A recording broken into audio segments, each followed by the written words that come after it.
Alors ça, on est à la limite du défaut de conseil quand même, parce que quel est l'intérêt de mettre du dans un PER? Je te rappelle que nous on te met l'impact des frais qui sont les frais des fonds, mais on te met même pas les frais des enveloppes qui contiennent tes fonds. Donc en gros le manque à gagner est monstrueux. Bonjour à tous, bienvenue dans une nouvelle analyse de patrimoine. Aujourd'hui, je vous emmène chez Microsoft pour un ingénieur qui s'est fait arnaquer par son conseiller. Et avant de passer à l'analyse, je dois absolument vous montrer quelque chose. C'est le fameux trophée des 100 000 abonnés. On l'a fait, on est parti de zéro, quasiment de zéro l'année dernière, en juillet, et on est passé de quelques milliers d'abonnés à 100 000. Donc merci, mille merci à tous. Si vous n'êtes pas encore abonné, je ne sais pas ce que vous faites. Appuyez sur le bouton, abonnez-vous à la chaîne, on publie des vidéos comme celle-ci toutes les semaines. Mon but, c'est de vous donner un maximum de connaissances pour que vous puissiez investir correctement votre patrimoine. Et en tout cas pour nous, c'est un jalon énorme. Maintenant, on se donne rendez-vous au million. Allez, on passe au profil. Du coup, ingénieur arnaqué par son conseiller, patrimoine brut 608 000 €, patrimoine net 112 000 €. Mais avant de regarder son profil, je vois souvent dans les commentaires des gens qui me disent « Il n'y a que des gros profils, tu regardes jamais des profils réalistes ».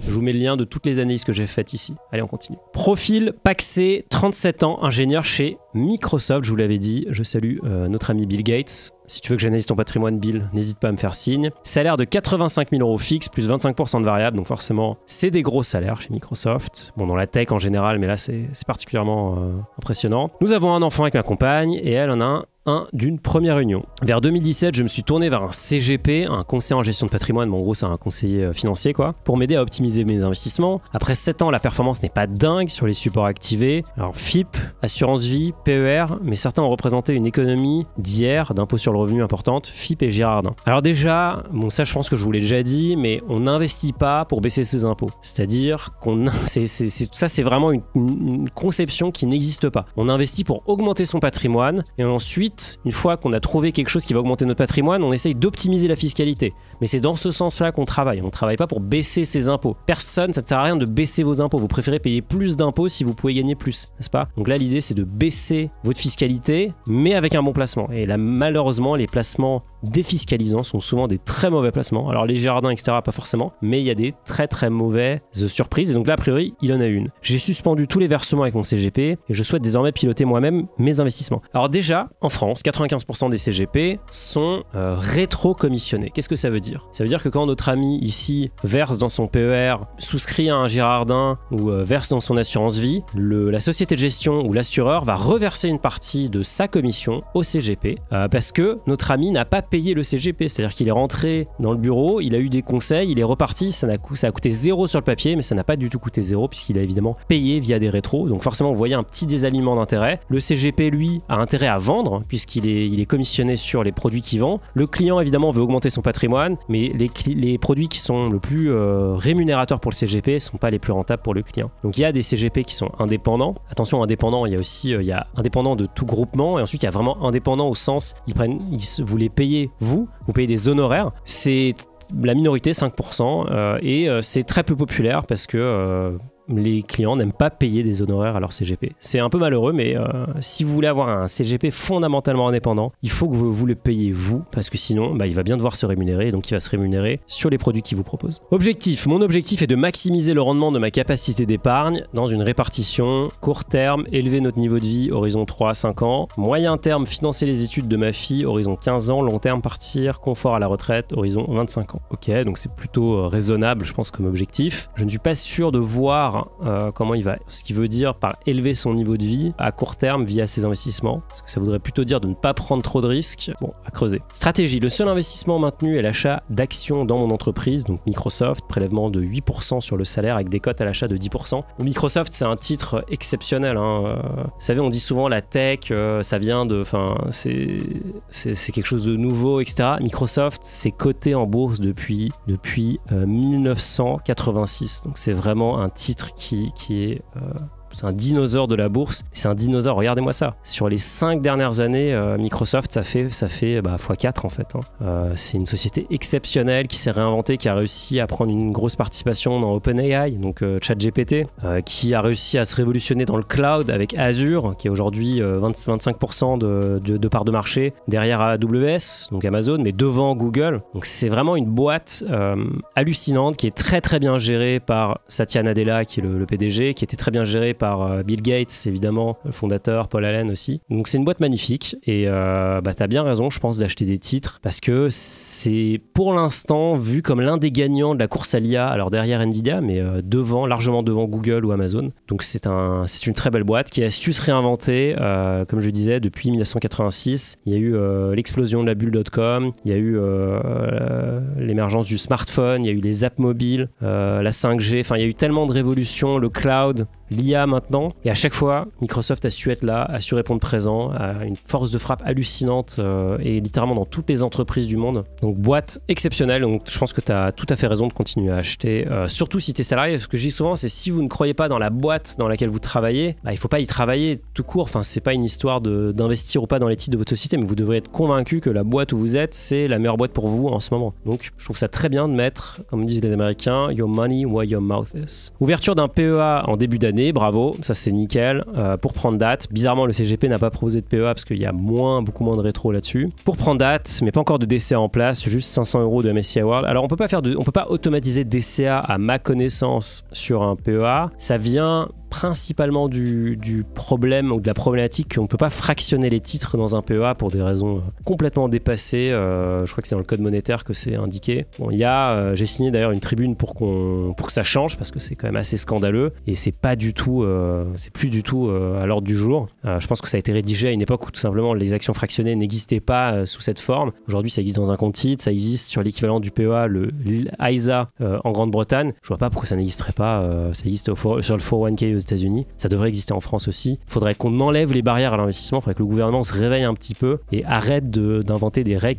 qui ne servent à rien. Et donc ça serait une très belle règle parce que ça permettrait d'automatiser. Vous savez qu'on ne peut pas dépenser l'argent qu'on ne voit pas. Si vous mettez en place un prélèvement automatique et que vous faites du DCA sur PEA, je peux vous garantir que ça sera beaucoup plus simple. D'ailleurs, dites-moi dans les commentaires si vous voulez que Finari propose un PEA qui permette de faire du DCA avec des actions fractionnées. Spoiler, peut-être qu'on le fera. Matelas de sécurité sur livret A, ok, on va regarder ça. Capacité d'épargne 500 € par mois et tu nous as mis un cash flow. Je vous rappelle que le cash flow, vous avez deux façons d'avoir votre cash flow. Soit vous l'avez ici, on met le lien dans la description où je vous mets ici le lien. C'est l'outil qu'on a construit pour vous, c'est gratuit, c'est cadeau, c'est bonus. Si vous voulez l'avoir automatiquement en fonction des comptes bancaires que vous avez connectés à Finari, vous l'avez aussi directement dans Finari. On va voir que toi tu l'as d'ailleurs dans Finari. Donc j'avoue que c'est hyper pratique et en fait on l'a d'ailleurs construit dans Finari après avoir vu votre accueil enthousiaste et après la publication de cet outil ici. En tout cas, on voit que tu gagnes 5300 € net, ta femme ou ta compagne gagne elle 1800 €. Vous avez aussi des revenus locatifs, donc vous touchez pas mal. Et du coup,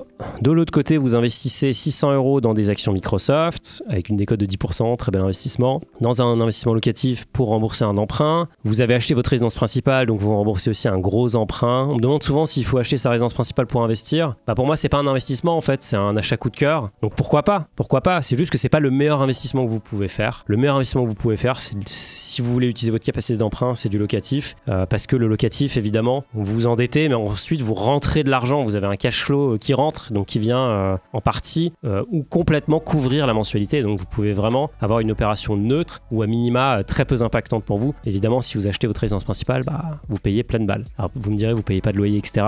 Mais dans les faits, il y a une bonne règle. C'est en gros, si ça coûte plus cher d'acheter, de rembourser votre mensualité que de payer votre loyer dans la ville où vous êtes, c'est que c'est probablement pas une bonne idée d'acheter votre résidence principale. Si vous regardez à Paris, à appartement équivalent, aujourd'hui le ratio il est complètement délirant. On est pour du 1 sur 2 quasiment. C'est-à-dire que vous pouvez louer un appartement à 1500 €, il faudrait payer 3000 € de mensualité pour acheter le même appartement. Ça n'a aucun sens. Mieux vaut investir cet argent par ailleurs. Mais bon, on est en France, les gens ont été lessivés sur l'immobilier.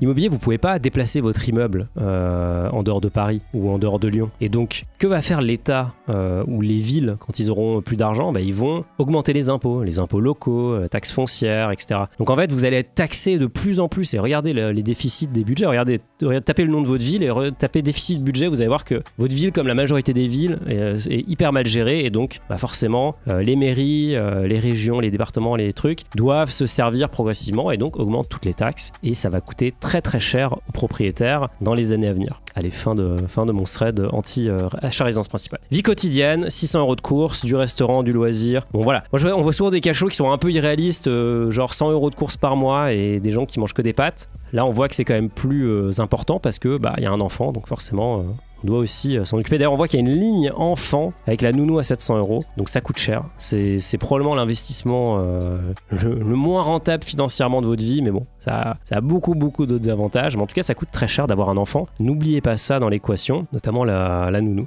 Bouffe midi, peut-être que si tu t'amenais un petit casse-croûte, tu pourrais investir 300 € de plus par mois. Mais bon, je pense que dans ton cas, il n'y a pas vraiment de sujet d'investissement. Enfin, c'est plutôt de savoir dans quoi tu vas investir plutôt que de savoir comment. Parce que tu nous as dit que tu avais 500 € de dispo. Allez, on passe à ta question. Quelle stratégie pourrais-je mettre en place pour améliorer la performance de mon épargne disponible tous les mois? On rappelle que tu as 500 € par mois à investir et puis peut-être des ajustements à faire. Du coup, on se retrouve sur ton patrimoine et on voit que tu as de l'immobilier. Donc, tu as ta résidence principale ici, tu as un bien locatif. Tiens, on va regarder combien te rapporte le bien locatif. Il me semble que c'était 750 € par mois, 700 €. Voilà, super. Location nue. Alors peut-être qu'il y a une première optimisation à faire ici. Alors je sais pas si c'est le cas ou pas, mais la location nue, ça rentre. Enfin, les loyers rentrent dans les revenus fonciers. Vu que toi, tu as déjà une TMI qui est assez élevée, une tranche marginale d'imposition assez élevée, ça va être assez costaud. Donc je te déconseille de faire la location nue. Le problème, c'est que tu as déjà un locataire dedans. Mais la location meublée est généralement beaucoup plus rentable. D'ailleurs, on voit ici que tu as un cash flow négatif. Donc tu pourrais augmenter seulement le loyer en achetant des meubles. Concrètement, un pack meuble, ça coûte vraiment pas très cher. Ça coûte en gros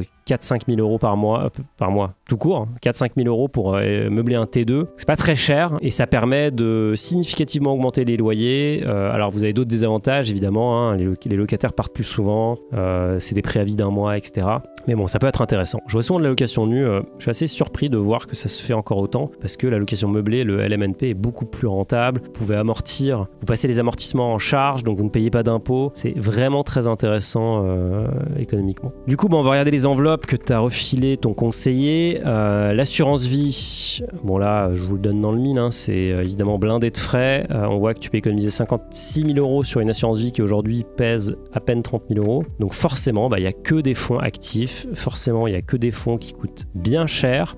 Et je vous rappelle que la majorité de ces fonds vont sous-performer leur indice. D'ailleurs, on peut regarder, on peut en prendre un au hasard. On prend celui-là, échiquier. Hop, on va regarder ici sur ce site, par exemple, Cantalis, très sympa. Et on regarde sur 5 ans. Et bien, évidemment, il sous-performe le MSCI World, mais c'est catastrophique. Alors, je ne sais pas si l'indice est si pertinent que ça ici. Il faudrait quand même vérifier. Je ne veux pas m'avancer. Lui se compare, quoique si, se compare au MSCI World. Et donc, on voit qu'il affiche une performance de 58% en 5 ans. Vous allez me dire, c'est génial. Sauf que pendant ce temps, le marché boursier fait 179%. Donc, le marché, le MSCI World Information Tech Net Return. Donc, avec un ETF, en gros, tu aurais fait 50% de plus, même plus que 50% de plus. Donc, c'est assez dur quand même. Et pour ça, tu as payé combien de frais? Donc, 1,70% par an. Donc, ça coûte quand même très cher. Là, pour moi, il y a un peu deux options quand vous êtes tanké dans une assurance vie comme ça. C'est soit vous pouvez arbitrer vers des ETF, soit il faut fermer l'assurance vie. Parce que l'assurance vie, vous pouvez uniquement la transférer au sein de l'assureur. Donc, vous pouvez passer d'un courtier type classique à un courtier en ligne et généralement vous pouvez passer du coup d'une offre qui est 100% fonds actifs à une offre qui est ETF. Mais si c'est pas possible, honnêtement, il vaut mieux sortir de l'assurance vie, payer des impôts qui sont dus. Toi, tu as ouvert ton assurance vie, tu nous avais dit il y a 7 ans en plus. Donc ça se trouve que là, tu vois, t'as pas atteint les 8 ans, mais j'ai envie de dire peu importe parce qu'en fait, tu perds tellement au change chaque année que ça ne vaut vraiment pas le coup d'attendre. Je sais qu'il y a une espèce de tendance à l'immobilisme dans ces moments-là, mais croyez-moi, mieux vaut sortir et mieux vaut payer ses impôts, payer son dû et passer à autre chose pour pouvoir repartir sur une enveloppe propre. Donc la première chose que je ferais, c'est que je vérifierais si je peux transférer chez un autre assureur qui fait des ETF, enfin chez le même assureur mais chez un courtier qui fait des ETF, sinon je ferme l'assurance vie. Plan d'épargne entreprise, alors ça doit être un ancien job, voilà, pas mal de fonds AXA, alors faut voir ce qu'ils valent, à toi de vérifier s'ils battent leur indice, etc. Mais c'est toujours important. Si tu as un horizon qui est long termiste, j'irais quand même plutôt sur des large caps. Là c'est un peu étonnant de faire du micro cap, c'est un peu surprenant. J'irais sur des indices beaucoup plus larges plutôt que sur des indices aussi réduits comme ça. Fidelity, bon ça doit être ton compte Microsoft, donc là tu nous as dit tu continues d'investir dedans, 41% de perf, ça c'est plutôt top. Le plan épargne retraite, là il y a un petit accord avec Odo, c'est le logo de Odo ici qui a été passé entre le conseiller et Odo, donc forcément il prend des rétros sur ça, ce qui est pas grave en soi, je veux dire c'est pas grave de prendre des rétros, c'est juste qu'il faut en avoir conscience et il faut comprendre que forcément ça peut biaiser la vie. Donc là pareil, les frais sont très élevés et surtout ce qui est intéressant, c'est qu'en fait en creusant on voit que il y a du fonds euro dans ton PER. Alors ça on est à la limite du défaut de conseil quand même, parce que quel est l'intérêt? Je rappelle que le PER c'est une enveloppe qu'on ne peut pas casser avant la retraite sauf exception type décès du conjoint, achat de la résidence principale, etc. Mais quel est l'intérêt de mettre du fonds euro dans un PER? C'est littéralement l'endroit où il faut prendre le plus de risques, puisqu'on en a pour 30 ans. Donc il faudrait mettre du Bitcoin dans le PER. On pourra bientôt mettre des ETF BlackRock peut-être, ou des ETF de tous les fournisseurs, tous les émetteurs qui ont des ETF Bitcoin. Mais bon, tout ça pour vous dire qu'il faut prendre du risque. Donc là, on a 40% de l'ETF, enfin du PER qui investit dans un fonds euro. Je comprends pas. Et on voit qu'il y a un autre PER, vous pouvez avoir plusieurs PER. Le PER pour le coup, lui, se transfère. Donc tu pourrais tout à fait garder l'ancienneté et transférer ce PER chez un autre assureur ou tout simplement chez un autre courtier pour passer sur quelque chose qui est beaucoup plus ETF friendly. Là, pour les deux enveloppes, ECF Assurance Vie, il n'y a même pas de doute, il faut élaguer tout ça. Je vous rappelle que quand vous prenez des fonds actifs, vous essayez, vous partez du postulat que le gérant arrivera à battre le marché. Il y a très peu de gérants qui arrivent à battre le marché sur le long terme. J'ai fait un thread sur un gérant qui a réussi, qui s'appelle Jim Simons. Je vais vous mettre le lien vers le thread sur X, anciennement Twitter. Et d'ailleurs, si vous voulez me suivre sur Twitter, sur X, je sais pas comment on appelle ce réseau, le réseau d'Elon Musk, quoi. Je poste régulièrement des threads comme ça pour partager des histoires. Et là, c'est assez intéressant parce que le fonds de Jim Simons, qui s'appelle le fonds Médaillon, affiche une performance de 62% brute par an sur les 40 dernières années. Donc c'est lunaire en fait, même, ça explose Warren Buffett, ça explose absolument tout le monde. Vous verrez qu'en fait cette performance était inaccessible, mais elle est purement quantitative, c'est purement du trading quantitatif, c'est que des machines qui prennent des décisions, c'est drivé par des algos. C'était Jim Simons, c'était un mathématicien qui a travaillé pour la NSA. Donc vous partez du principe que votre gérant chez Odo, il arrivera à faire mieux que le marché et c'est le prochain Jim Simons. Dans les faits, c'est quasi impossible, donc ne faites pas de gestion active, sauf si vous avez un edge. Toi tu travailles chez Microsoft, donc tu as certainement des bonnes infos et des bonnes raisons de croire que la boîte va continuer à bien se développer. Donc là, ça vaut le coup de faire de la gestion active et donc d'acheter des titres. Sinon, honnêtement, je ne vois pas vraiment l'intérêt, sauf très très grosse conviction. Mais en tout cas, tu as déjà ouvert ton PEA, donc c'est plutôt une bonne nouvelle. Maintenant, il faut y aller, il faut commencer à investir régulièrement. Le mieux, c'est de faire un DCA. Tu vois, tu as 500 € à investir tous les mois. En fait, moi, je me poserais un peu la question. J'irais mettre 500 € dans ton PEA. Je vois que tu as pris un MSCI World. Pourquoi pas continuer à prendre le même? D'ailleurs, c'est le nouveau de chez BlackRock qui a de mémoire quelque chose comme 20 ou 25 points de base de frais. Voilà, 0,25%. Donc c'est très très peu cher quand on compare aux autres fonds que tu as qui, eux, vont pricer en partie jusqu'à 10 fois plus cher, 2,50%. Donc ça, t'as pris le bon réflexe, là, t'as fait le bon choix. Maintenant, il faut continuer à y aller et surtout, faut vraiment aller cleaner ici tout ça parce que c'est vraiment pas terrible et ça va te coûter très très cher sur le long terme à cause des frais. Tu vas mathématiquement perdre. D'ailleurs, pour te montrer vraiment la catastrophique performance que ton conseiller t'a vendu, on a on a comparé la performance de ton PER, donc ici que tu vois en bleu, avec celle du MSCI World que tu pourras avoir via n'importe quel ETF et ton PEA. Et donc ici, il y a deux choses à savoir. Enfin, il y a une chose à savoir, c'est qu'on n'a même pas pris la SCI, mais la SCI que tu as ici, elle a pris moins 20%. Donc elle a pris une décote monstrueuse à cause de la claque de l'immobilier commercial. Donc ça aurait été encore pire. Mais en gros, regarde un peu l'écart de performance. En fait, là, ce qui se passe, c'est qu'en 2 ans, concrètement, tu as fait 5%. Le marché, il fait plus de 20%. Mais en réalité, c'est pire parce que la plus grosse ligne, encore une fois, c'est ta SCI et ta SCI, elle fait moins 20%. Donc en fait, on pourrait considérer que tu es quasiment à 0 de performance globale. Donc tu vois, c'est vraiment pour... alors c'est pas du tout pour t'accabler, c'est vraiment pour t'encourager à y aller, à sauter le pas et à oublier l'avantage fiscal qui peut être attaché parce que ça sert à rien d'avoir un avantage fiscal si chaque année, en fait, ça creuse un déficit à cause d'une enveloppe qui est structurellement perdante parce qu'elle est blindée de frais. Au niveau de tes autres actifs, qu'est-ce qu'on a? On a une Mini Cooper S R53, valeur 9500 €. Tu nous as pas mis de plus ou moins value. Donc à quoi ça ressemble? C'est une petite Mini Cooper sympa. Et tu as une Omega de 1944. Donc là, c'est vraiment une très très vieille montre, 80 ans. Et tu as fait une petite plus-value dessus de 16%. À quoi ça ressemble? Ouais, ça, c'est une super belle montre. Bon, Omega, c'est vraiment une maison légendaire, hein. Ils sont surtout connus pour les Moonwatch, que vous avez certainement vu passer. Ah, c'est une belle maison, c'est une belle montre. Les investissements dans les montres, c'est vrai que vous pouvez ajouter toutes les montres sur Finari. Bon, celle-là, il se trouve qu'on n'avait pas d'image, mais vous avez généralement la photo, vous avez la cote en direct. Ça reste quand même extrêmement risqué et ça devrait être un achat passion avant tout. Donc si vous êtes passionné et que vous pensez pouvoir faire des bons coups, allez-y dans la mesure du raisonnable. Sinon, franchement, n'y allez pas parce que ça reste quand même très compliqué. Vous pouvez acheter des montres avec des faux cadrans, avec des pièces de rechange, vous pouvez acheter des montres qui sont tout simplement fausses, vous pouvez surpayer, vous pouvez vous faire arnaquer par à peu près la terre entière. Donc c'est un métier de spécialiste. Du coup, pour répondre à ta question, quelle stratégie pourrais-je mettre en place pour améliorer la performance de mon épargne disponible tous les mois? Bah, j'ai envie de te dire, la première stratégie, c'est d'arrêter de payer des frais et c'est d'arrêter de payer ton conseiller. Puisque là, je te rappelle que nous, on te met l'impact des frais qui sont les frais des fonds. Mais on te met même pas les frais des enveloppes qui contiennent tes fonds. Donc en gros, le manque à gagner est monstrueux. Tu peux transférer tout ça, réduire les frais. C'est pas grave si tu fermes une assurance vie avec une plus-value. L'important, c'est de voir l'impact sur le long terme. L'assurance vie, tu en as encore pour des années.